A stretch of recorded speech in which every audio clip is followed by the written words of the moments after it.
Layla, and I will be your conference operator today. At this time, I would like to welcome you to the Ford Motor Company fourth quarter 2024 earnings conference call. All lines have been placed on mute to prevent any background noise. After the speaker's remarks, there will be a question and answer session. If you would like to ask a question during this time, and if you have joined via the webinar, please use the raise hand icon, which can be found at the bottom of your webinar application. If you have joined by phone, please dial *9 on your keypad to raise your hand. At this time, I would like to turn the call over to Lynn Antipis Tyson, Executive Director of Investor Relations. Thank you. Welcome to Ford Motor Company's fourth quarter 24 earnings call. With me today are Jim Farley, President and Chief Executive Officer, and Sherry House, our new CFO, effective tomorrow, February 6th. Joining us for Q&A will be John Lawler, Vice Chair and current CFO, and Kathy O'Callaghan, CEO of Ford Credit. Today's discussions include some non-GAAP references. These are reconciled to the most comparable U.S. GAAP measures in the appendix of our earnings deck. You can find the deck along with the rest of our earnings materials and other important content at shareholder.ford.com. Our discussion also includes forward-looking statements about our expectations. Actual results may differ from those stated. The most significant factors that could cause actual results to differ are included on page 23. Unless otherwise noted, all comparisons are year over year. Company EBIT, EPS, and free cash flow are on an adjusted basis. Lastly, I'd like to call out a near-term IR engagement. On February 11th, Jim Farley and Sherry House will participate in a fireside chat in New York with Emmanuel Rosner at the Wolfe Global Auto Tech and Mobility Conference. Now I'll turn the call over to Jim. Thank you, Lynn. And hello, everyone. We appreciate that you're joining us. I want to start by welcoming Sherry House to her first earnings call as our incoming CFO. And I want to thank John Lawler as he transitions to our vice chair. Last year was a year of progress in key areas, building on our fundamentals at Ford. Our global revenue reached an all-time record at the company of $185 billion. This was our fourth consecutive year of top-line growth, driven by some of the strongest and most durable franchises in our industry. Ford is the undisputed leader of pickup trucks in our industry. The F-Series is once again America's best-selling pickup and the best-selling vehicle of any kind. The Ranger has grown into a strong global franchise for us. It's key to our profitability in many markets around the world at Ford. And by the way, Ranger won North America Truck of the Year. That's the fifth time in a row Ford has won that award. Hybrid trucks are a key growth area for us. It's not what you think about when you think of hybrids, but this non-traditional channel is allowing us to capture the lion's share of revenue and command pricing power within the pickup truck market with unique features like Pro Power on Board. Vans are another stronghold globally for us with our best-selling Transit family. And the story is no different for Pro as a whole. Our commercial business is focused on unit sales and series mix to maximize revenue. And last year, we really saw that. A sizable growth in mix of profitable high-series Super Duties and Transit wagon.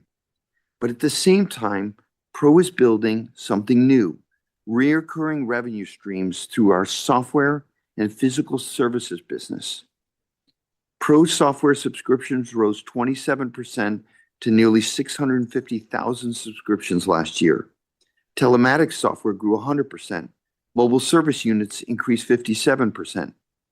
And the stickiness of that ecosystem of services is increasing. The second half of last year, 25% all of our brand new telematics customers in North America purchased additional software, including dash cams and fleet management software. And with Blue Cruise, equipped units have now in operations and now more than doubled in the last year to just under 700,000 vehicles. And since launch, our customers have now driven over 300 million miles hands-free. So you can see our relationship with our customers no longer ends at the point of sale or financing. We're starting to build lasting relationships and creating new avenues for recurring growth at Ford. Last year, Ford had the highest share of revenue among all brands in our home market, the US. But the key for us is matching this revenue growth with improved execution and discipline on cost and quality. We're working differently, and it's starting to show. We've upgraded talent throughout our industrial system. We brought in industry's best third-party experts to inspect and validate our findings. We're identifying best practices to attack our operational issues. We're quantifying the upside, and most importantly, we're bringing home the savings. We're changing our culture to be more focused on quality and with countable measures for all of our engineering teams and leadership. These changes produce green shoots, delivering about $500 million of net cost reductions in last year's second half. But this is frankly a small down payment on the work to be done at Ford. We're focused on closing our competitive cost gap over the next few years.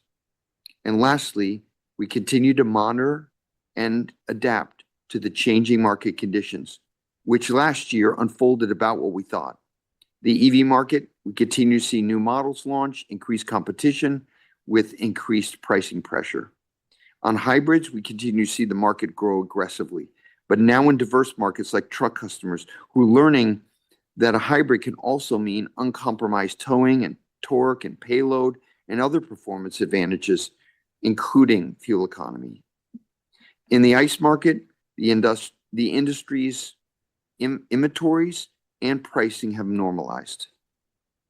We also see the Chinese OEMs continue to expand and be a major force in our industry. Their operational fitness is incredible.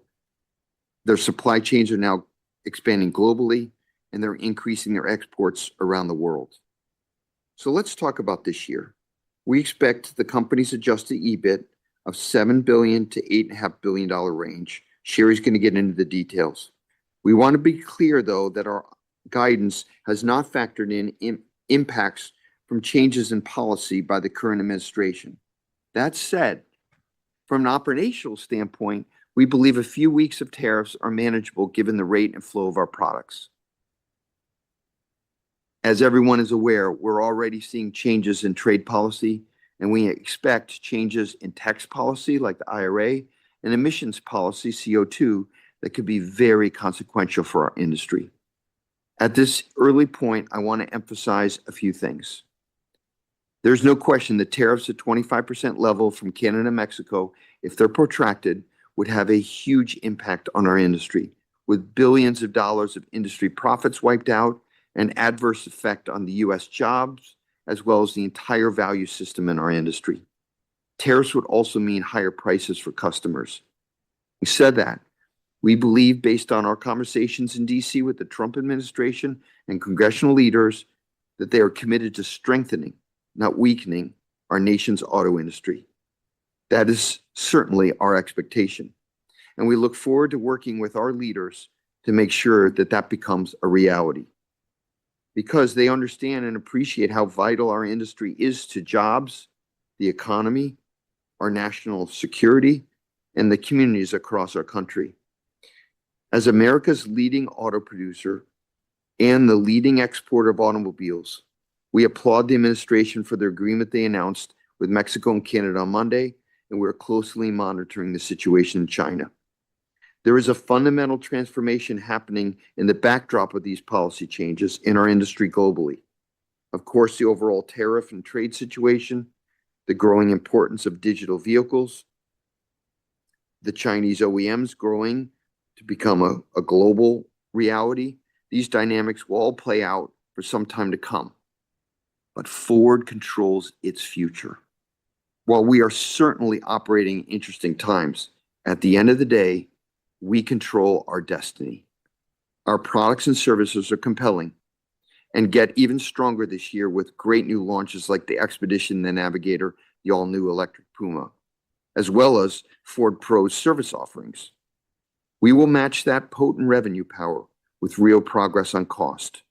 To realize this multi-billion-dollar upside opportunity on cost, we will stay focused on the following areas: faster identification of defects and issues in the field, deploying dedicated teams into our supply base to help them improve key manufacturing disciplines to improve their part quality to us, holding suppliers accountable when they send us defects, reducing complexity to eliminate waste.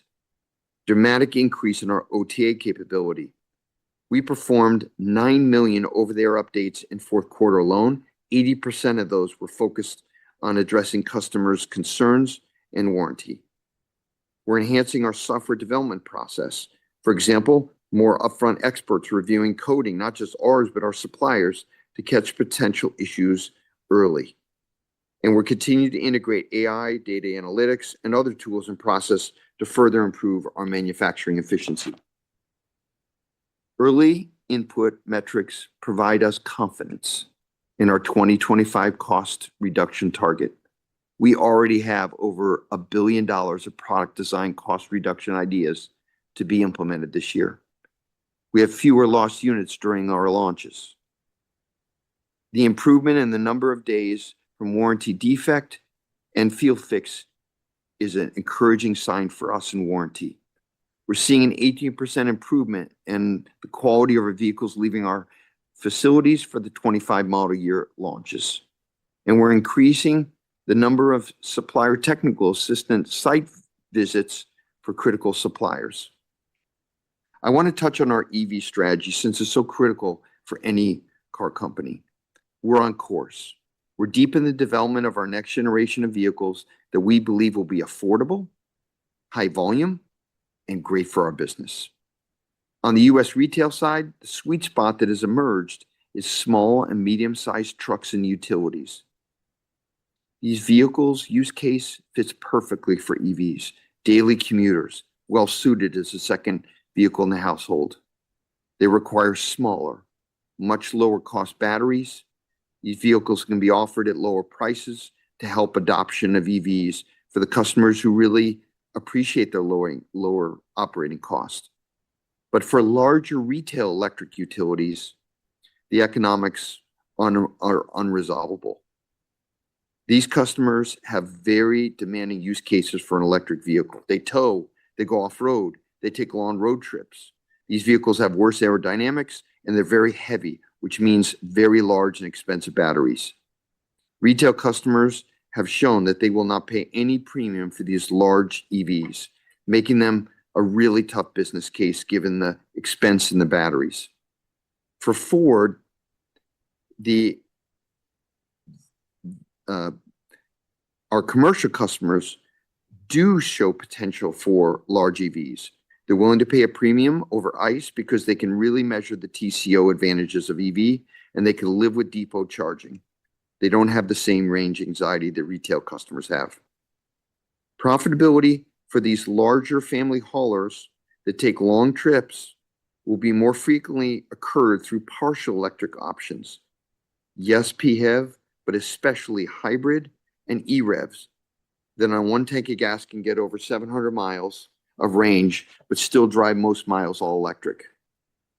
Ford will be developing flexible body-on-frame and unit body platforms that will be designed for these multi-energy powertrains that are needed given the realities of customer affordability and range requirements.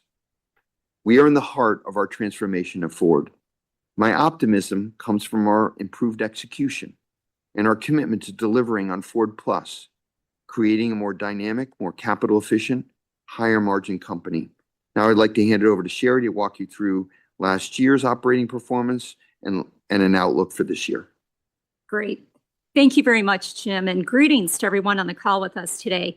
We really appreciate you taking the time to get a current update on the business. Before I get started, I want to personally thank John Lawler, Jim, and the entire Ford team for their incredible support over the last several months as I've ramped up in this new role. I'm very excited for the opportunity, and I'm especially excited for the future of Ford.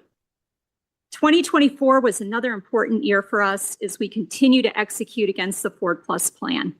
We finished the year with global wholesales up 1% to 4.5 million units, supported by growth in Ford Pro.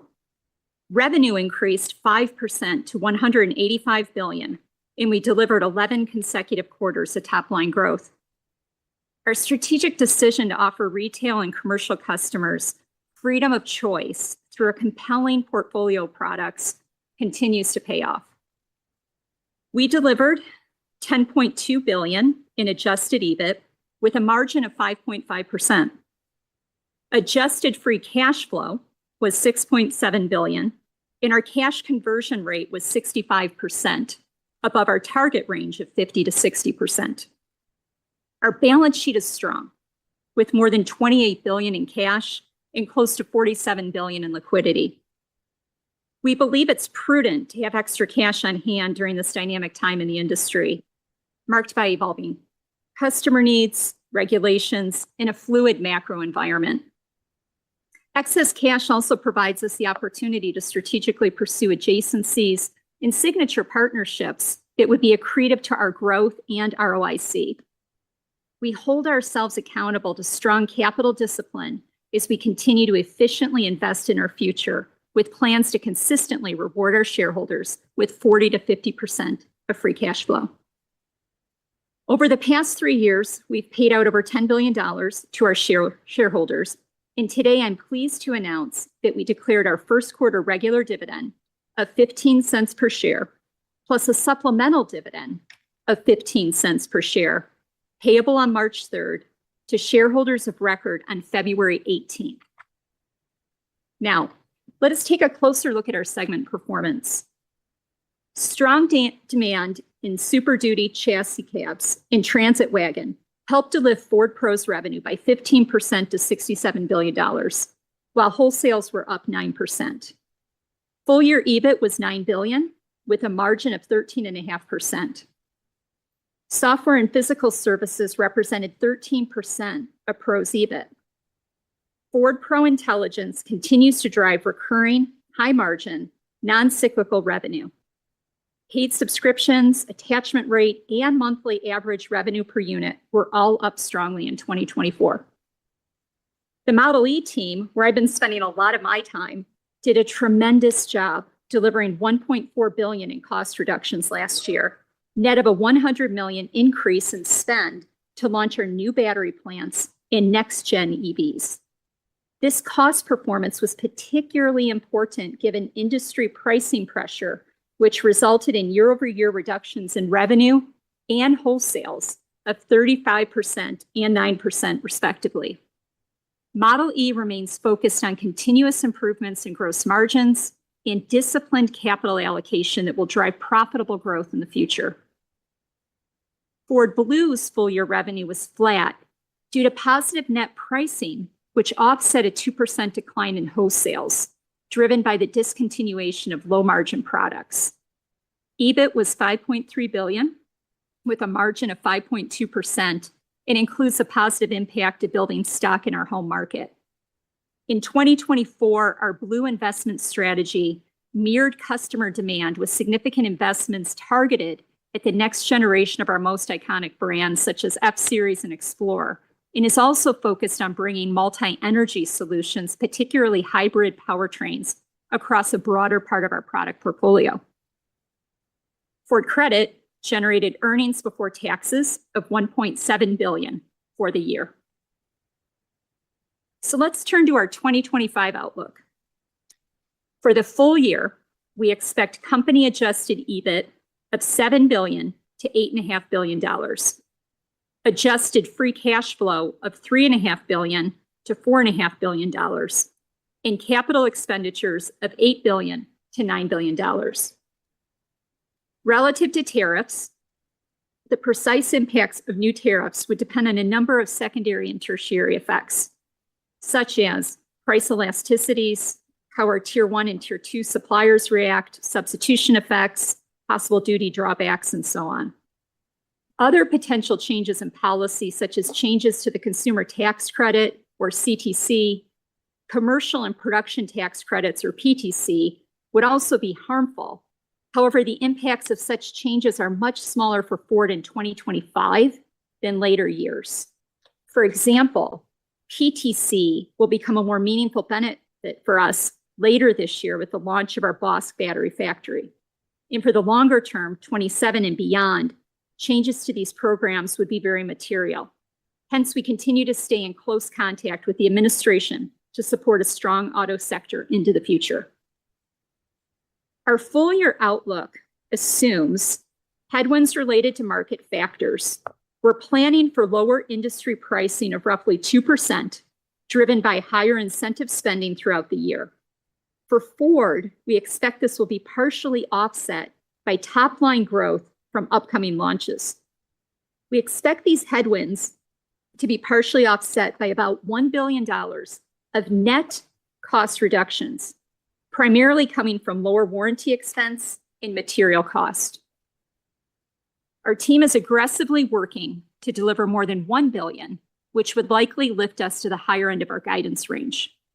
And we expect the majority of these savings to occur in the second half of the year. From a calendarization perspective, we expect our first quarter adjusted EBIT to be roughly break even. This sequential decline in EBIT versus the fourth quarter of 2024 is more than explained by a reduction in wholesales and unfavorable mix, including the impact of launch activity at major U.S. assembly plants, including Kentucky Truck and Michigan assembly plants. Our plans to utilize Oakville for our next major truck launch will help us better optimize production stability during major launch periods, a benefit we highlighted to you when we announced the repurposing of that manufacturing facility. We expect a more normalized adjusted EBIT in the second quarter, with a plan to hit our underlying EBIT level in the second half as cost improvements tied to lower material cost start to accrue to the bottom line. To help you better understand this calendarization and the levers for each quarter, we have included a full year 2025 bridge for you in our earnings deck. Our segment outlook anticipates another strong year at Ford Pro, with EBIT of $7.5 billion to $8 billion at target margins. The fundamentals of Pro's business are strong, especially Super Duty chassis cabs and Transit wagon in North America, and the Transit family in Europe. And we continue to grow our mix of profitability coming from software and physical services globally. We expect a loss of $5 billion to $5.5 billion for Ford Model E, holding losses stable year over year.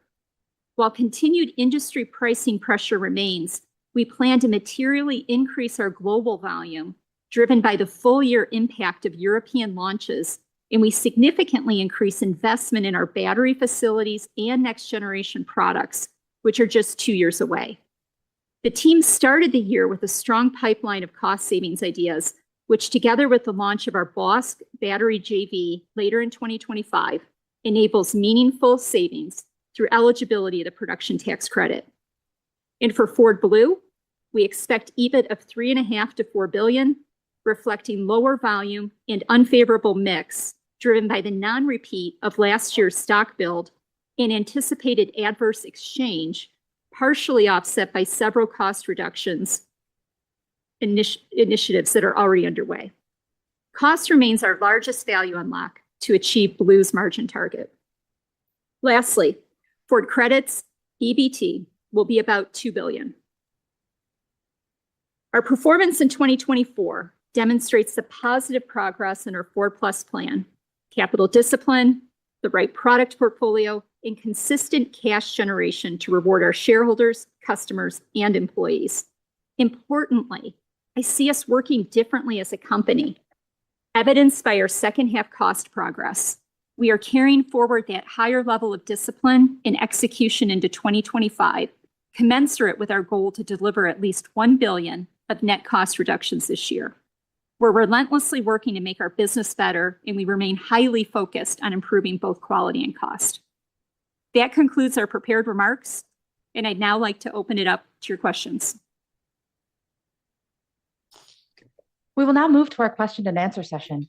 If you have joined via the webinar, please use the raise hand icon, which can be found on the bottom of your webinar application. If you have joined by phone, please dial *9 on your keypad to raise your hand. When you are called on, please unmute your line and ask your question. We will now pause a moment to assemble the queue.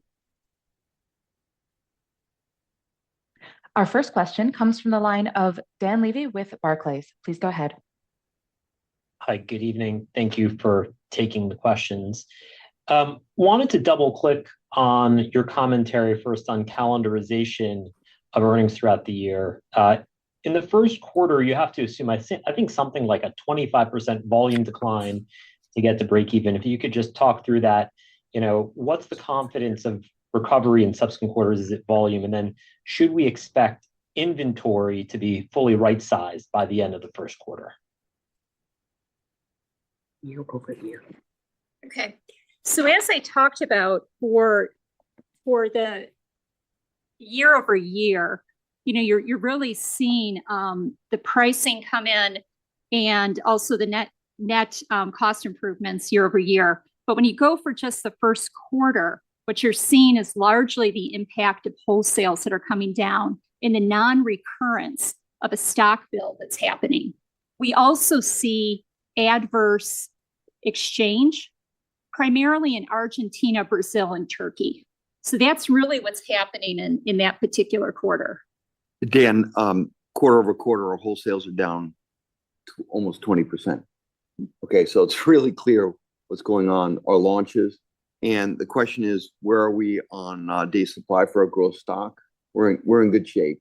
We'll be in good shape after the first quarter, even actually gets leaner after the second quarter. I think we finish. That's right. So we finished the year at about 620,000 gross units, and that came down about 5% in January. And we expect that with this activity that's happening in the factories, where it's impacting Super Duty, Navigator, Expedition, that may come down a bit more as well. Like 40,000 units. So right. It's a very large reduction in the first quarter, and we're planning another reduction in Q2 again. So we'll be, right where we want. Our dealer day supply for our sales will be right in that mid 50 range, which is exactly where we want to be as a company. Great, thank you. As a follow-up, Jim, you frequently talked about the critical nature of EVs. You actually gave a very long blog post on this over the summer. But I think we also know that your strategy is in part driven by compliance. So we've heard President Trump talk about, pulling back the, so to speak, EV mandate. How should we think about your EV plans and resource allocation in this environment? And to what extent would you maybe revisit timing of Skunk Works or the next gen Lightning, which I believe are planned for 2H27, given the changing environment? Well, we're really confident of our EV strategy because, believe it or not, most things that are happening are, kind of playing to our strength. We believe that if the EPA or the California waiver is pulled, if there's some change to the CO2 regime in the US starting from 27, by the way, the next 2 years, nothing happens. So it'll be 27 and beyond. We believe that will still be some kind of modest CO2 improvement required. But more importantly, EVs are 8% of the US industry. They're growing. The satisfaction with the vehicles is higher than combustion, and people who buy these vehicles don't go back to combustion for large parts. So this is a very vibrant market. It's also a global capability for Ford. Given what's happening around the globe, this is not just happening in the US, it's happening everywhere. This capability of making money in high volume EVs, getting new customers, is going to be a global capability. So that's why it's strategically important for us. Actually, in this kind of environment, the Skunk Works platform becomes more important. It's more affordable for customers. Let's say that CTC goes away. In that environment, without a leasing advantage, for example, more affordable on the actual cost of the vehicle becomes more important, not less. So I would say our bet a couple of years ago to build that platform, I think winds up being, well, we'll see, but winds up being a good move. We have made some decisions on the 3-row and others, and we will continue to make adjustments. We are not shy about, our lower capital ambition as a team. And we're going to make sure that the EVs we produce are not Me Too products, that they play to our strengths. And we know commercial EV customers are out there. We know that they like these vehicles. So those are our two big bets. We can make changes to our lineup. We don't see that at this point in time, but as we said, we're not shy about making those adjustments we need to, Dan. Does that make sense? Yes, thank you. That's really helpful color. Your next question will come from the line of Daniel Roska with AllianceBernstein. Your line is open. Please go ahead. Hey, good evening. Thanks for taking the questions. And Sherry, welcome again. Jim, let me start kind of with a quite strategic question. It seems like the business is facing a level of uncertainty not seen before. And maybe that's, I hope that's fair, both from the strategic challenges you mentioned, but also kind of from the policy and the rapid change in domestic policy. As you guide forward kind of through this choppy water, what are some of the convictions or guiding principles kind of that still hold true in this environment? And what are some of the principles or convictions where you and the board had to go back and kind of say, well, we'll have to take a look at that, or that's become a little bit more uncertain? So kind of just trying to understand how your thinking is making decisions in this environment. What can you rely on, and where do you need to kind of exercise extra caution? Thank you. Well, first of all, the cost journey that Ford is on is non-negotiable. It is absolutely mission critical and controlled by the company.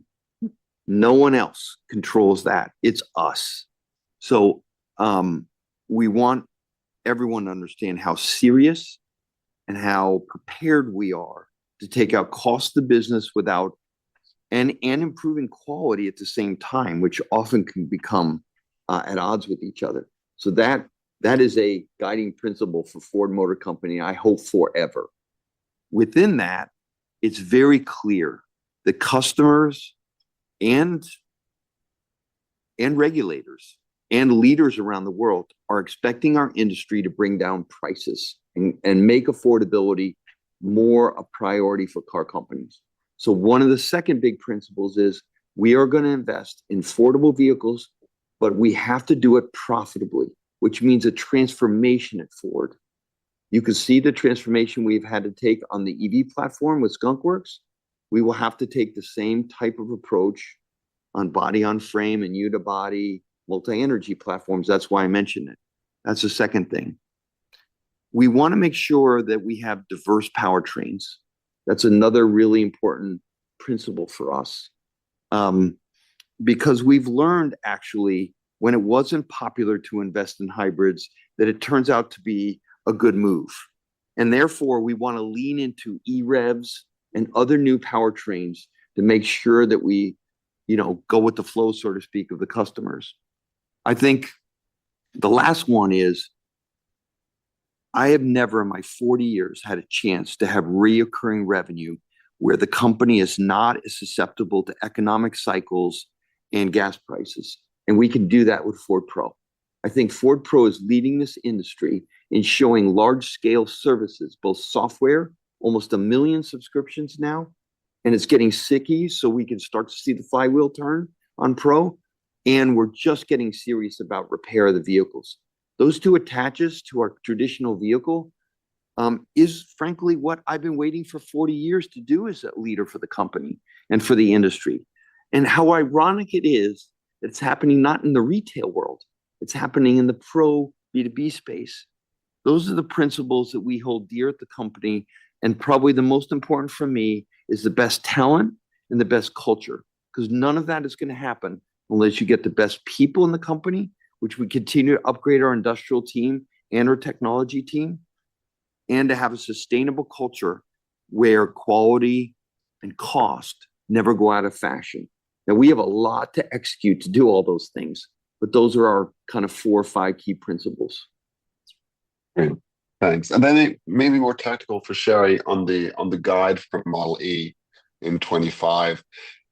Volumes in Europe are higher, PTC is coming in H2, lithium prices are coming down, you're doubling down on cost efforts, yet the guide is flat. Could you kind of help us close that bridge? Kind of where do you see the weakness in Model E this year to kind of, offset those gains and improvements you're making?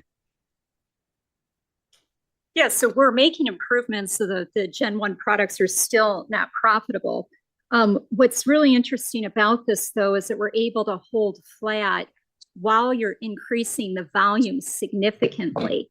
The other thing that's going in there is the $1 billion of additional costs that are related to our Bosch battery factory, as well as related to our Gen 2 products. So that $1 billion is about half engineering and about half in the Bosch area as well. And that's about $500 million more than in the past. So one of the questions that you asked about was just what's kind of going counter to that. So that would be some of the downward pressure that you continue to see that's on the pricing potentially in Europe, potentially in North America.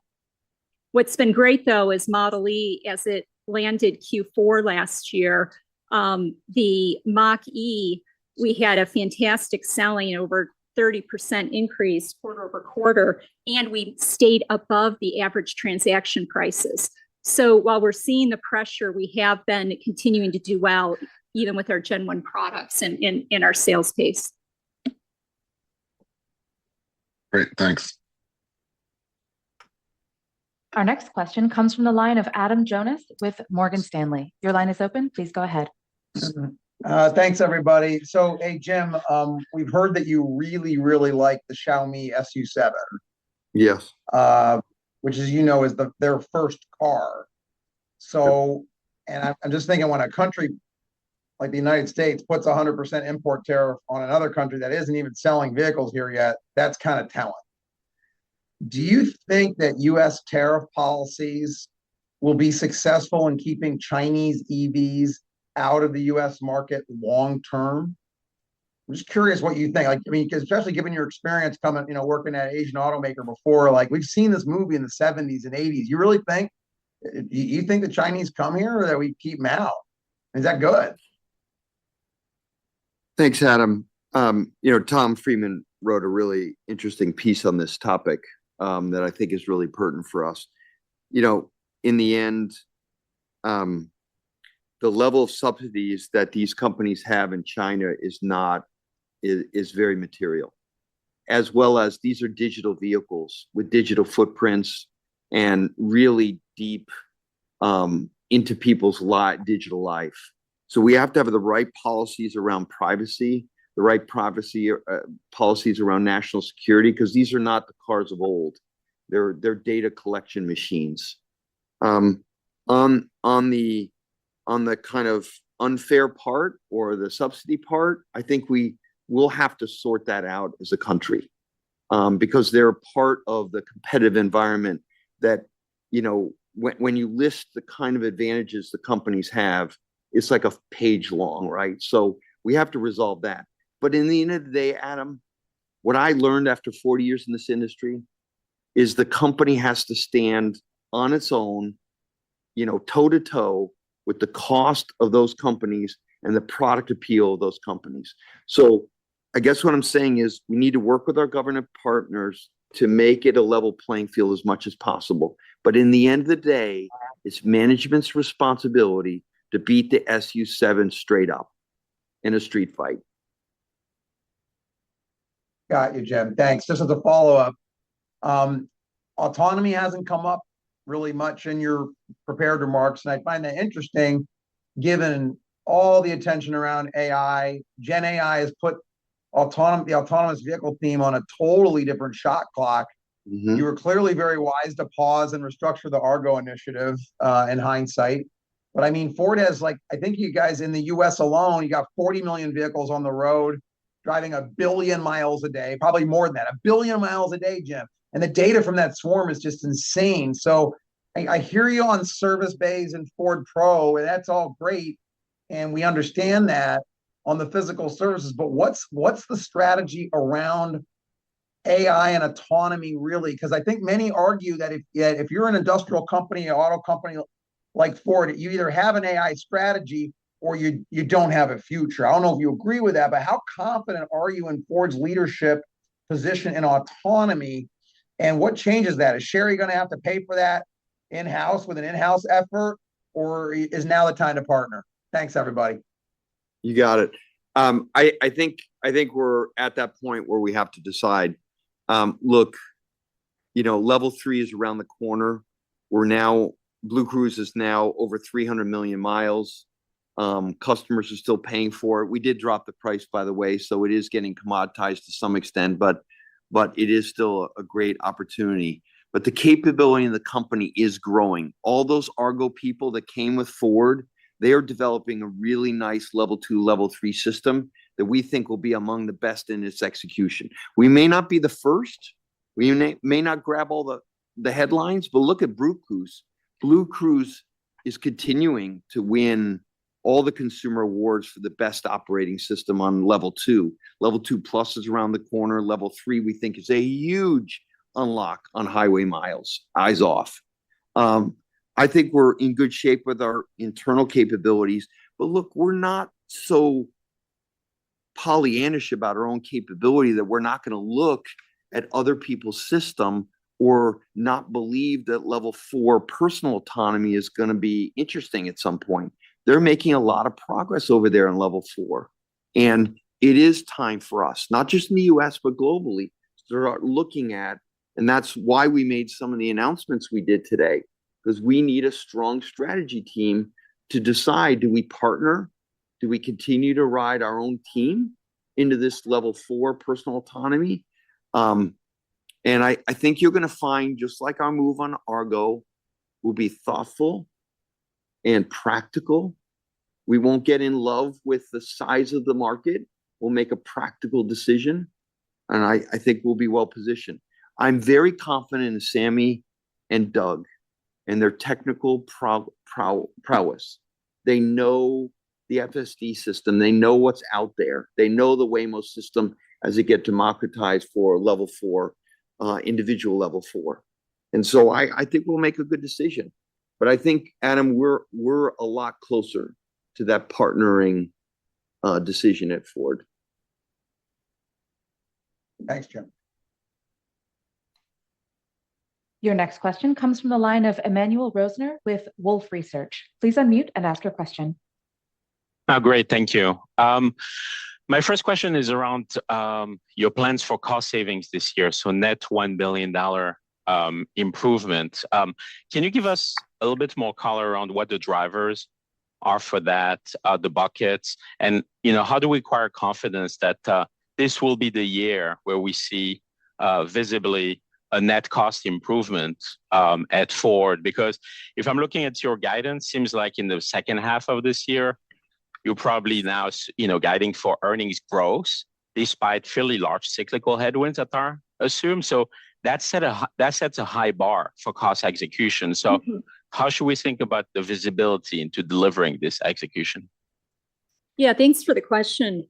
So why we've got confidence going into this year is the approach that we took to building the business plan was very granular. We went through all areas of our business, and we're targeting efficiencies across all areas of our business. But there's 2 in particular that we're extra focused on. And in Jim's prepared remarks, he also talked about the fact that we're really zoning in on material cost and warranty. And in fact, we're even getting outside third-party support to be able to look at benchmarks, what is best in class, and what are all the different ways that we can make that even stronger. So it's because of those detailed plans that sit behind those items that we have more confidence. The other thing I would say is that on the design costs, we are entering this year with about 90% of our pipeline filled. And let me just double click on what I mean by that. So as we think about the cost savings that we want to make from a product design perspective, we have already identified those and we've characterized when in which quarter those are going to be introduced into new products. So that gives us a lot of visibility as to when we would expect to see those cost savings be realized. Is this why this is back-end loaded? That's why it's back-end loaded. Exactly. Takes time to execute. But boy, do we have a strong hopper. Thank you. My second question is around pricing. So you're assuming 2% price moderation for the industry, Ford doing a little bit better. You both halves in terms of outlook, you're highlighting pricing as moderation as a headwind. Now, when we look at pickup inventories, there's almost 100-day supply on dealer lots across not just Ford, but GM and Ram as well. And there are signs of pricing pressure and mix erosion. How should we, how should we think about the risk of something that is more than just, price moderation here? The risk of something more than price moderation? Yeah. I mean, I think that Just a little bit of moderation. Yeah, something that a larger price war in pickups when you have so many trucks sitting on the lots, across essentially all offerings. well, one of the things that we're thinking about is the fact that as we left Q4, we only had 13% of model year 25 in there. And so when we move through Q1, we're expecting that our transactions are then going to be about 50% model year 25.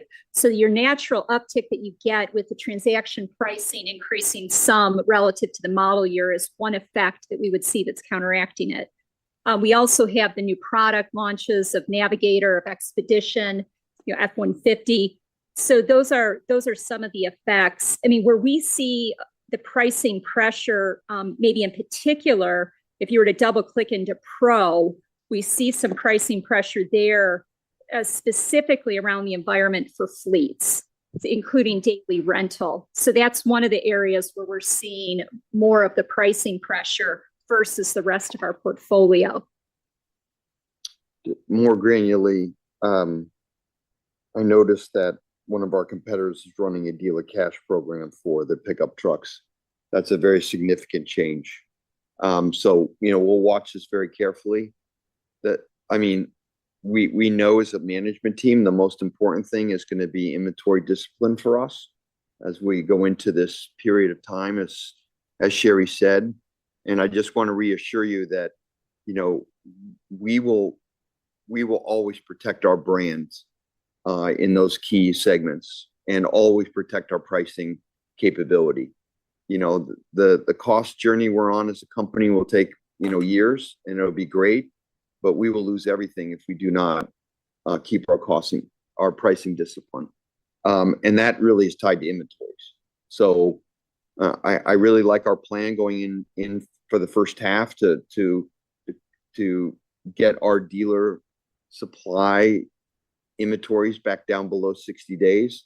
That's a really big effort by the company and will give us some room. But as you said, we don't know how our competitors are going to act. And that's why we thought it would be prudent for us to go into this year with a very realistic guide in the range we did. Great. Thanks for the color.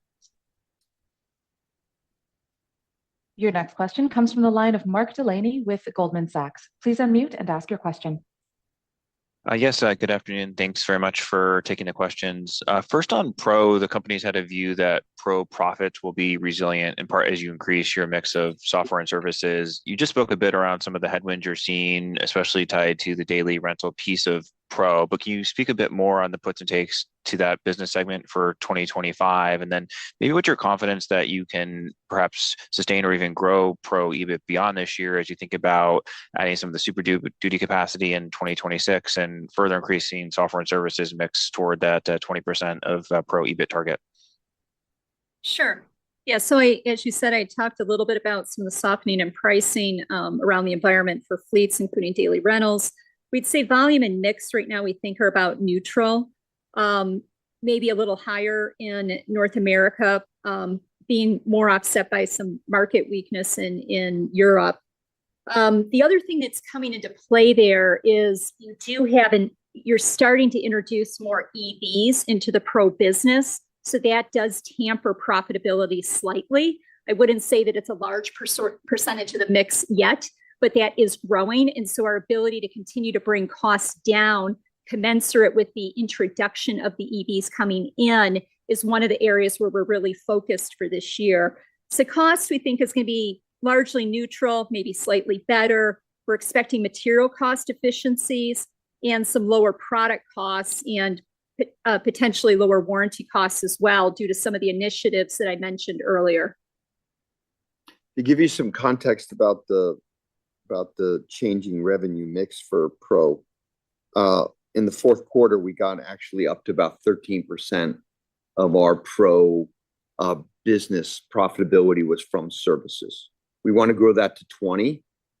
And as you implied in your question, the vehicle side is always going to be super important, and the pricing within that is going to be a super important driver for our profitability.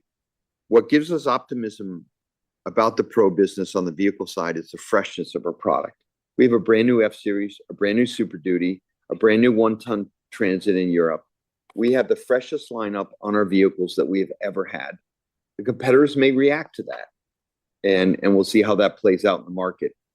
But what we're also really focused on is getting that 13% higher, because those margins on the vehicle repair side are 35%. On the software side, they're up to like 50, 60%. So that's really our opportunity to de-risk the company's profile.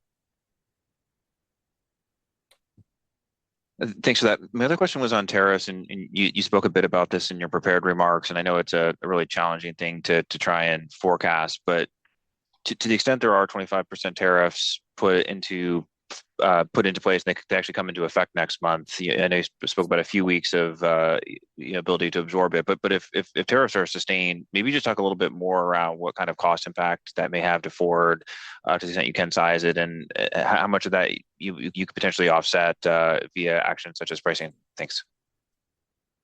I think Sherry and I both said it in the kind of weak scenario, we're in good shape. If it was a number of weeks, I think with changing our stock level of our components, both to ourselves and our suppliers, and changing our manufacturing patterns in both Mexico, especially, and the US, we can make sure nothing crosses the border for a couple weeks.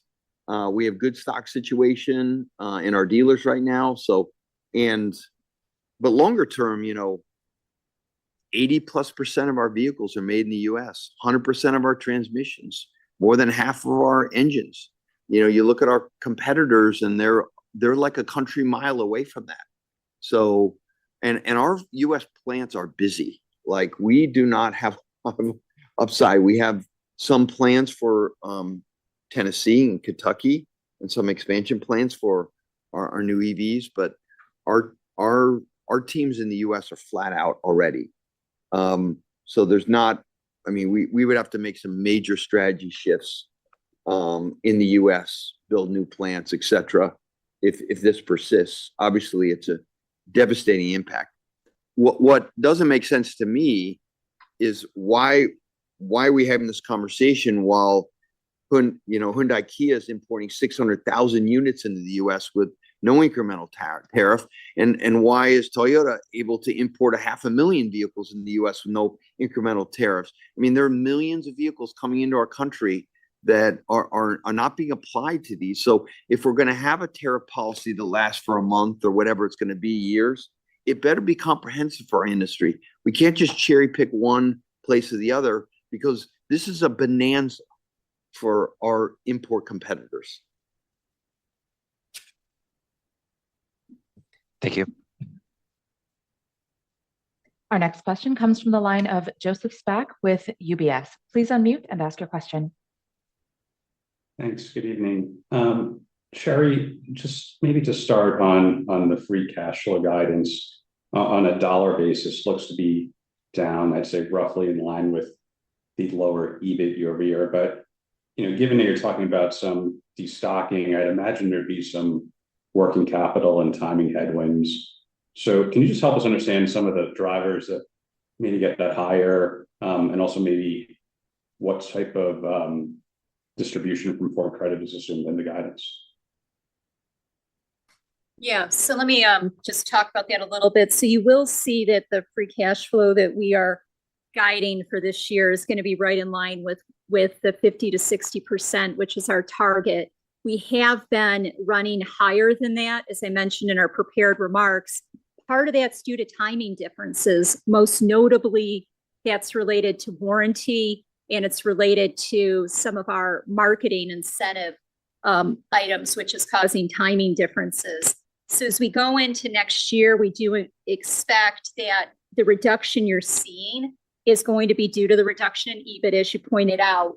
there is going to be increasing in working capital, and we do expect some timing differences to continue into this next period as well. So that would be some of the major items. We're not guiding on credits distribution at this time, but I think it's fair to say that we're expecting equal or greater than what we've had in the past.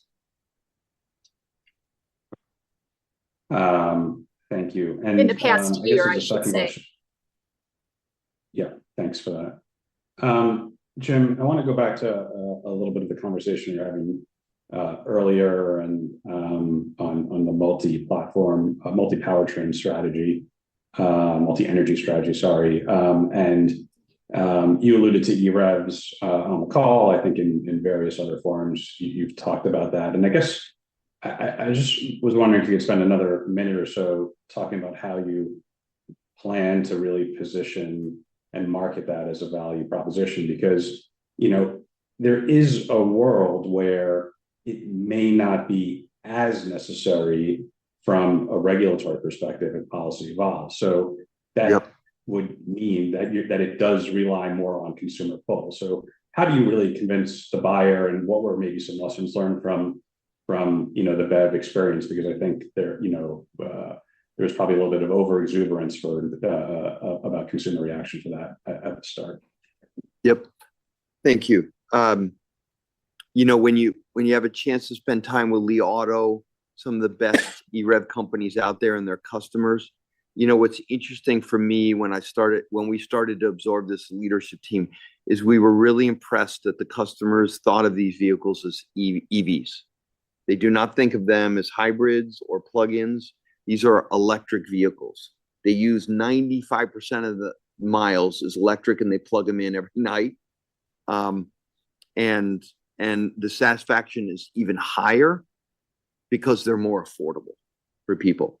The batteries is so much smaller with 150-mile range versus these huge batteries in three-row crossovers for 300 and 350-mile range. You're talking about tens and tens and tens of thousands of dollars. So for the customer, you're able to buy an electric vehicle that's fully, comparable to an ICE vehicle in terms of cost. And because there's no transmission, there's no gears, there's no driveline, there's no axles, duplicate axles, there's no duplicate powertrain, the incremental investment of fitting that combustion engine in there is very minimal for the customer. So I think at the consumer level, Americans love their big cars. They love their big trucks. That's what we do. We drive these big vehicles. But some people would love to feel that instant acceleration. They love to be able to drive by a gas station all the time. They love the feeling of electric, but they just can't get it. It's $30,000, $40,000 too expensive for these big vehicles. So this technology gives them the electric experience without the range anxiety. Now, it's not perfect. If you tow, it's not a good technology. The batteries have to be too big. So it's not a panacea. But I think how we look at it is, given we're number 3 in hybrids, the Pro Power on Board thing really surprised us. People love hybrids for more than just fuel economy. And I think we see this in more degrees of, hybrid and PHEVs as a solution for customers, EREV for certain kinds of vehicles, heavy vehicles that don't tow, and then pure EV for commercial or very affordable. I don't know if that makes sense to you, but that's what I hear from the customers, why they love these vehicles.